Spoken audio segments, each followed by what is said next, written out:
27 June সকালে সোয়াত নদীর তীরে নাস্তা করছিল একটি পর্যটক পরিবার। এ সময় তাদের সন্তানেরা নদীর পানিতে নেমে ছবি তুলতে গেলে আকস্মিক পাহাড়ি ঢল সবকিছু ভাসিয়ে নিয়ে যায়।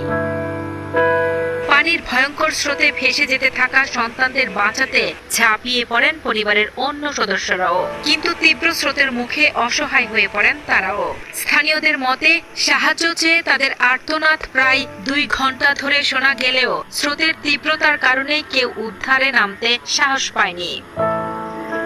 স্থানীয় প্রশাসন জানিয়েছে, পাঞ্জাব ও শিয়ালকোট থেকে আসা ওই পর্যটক পরিবারটিকে নিয়ে মোট 18 জন ঢলের কবলে পড়েন।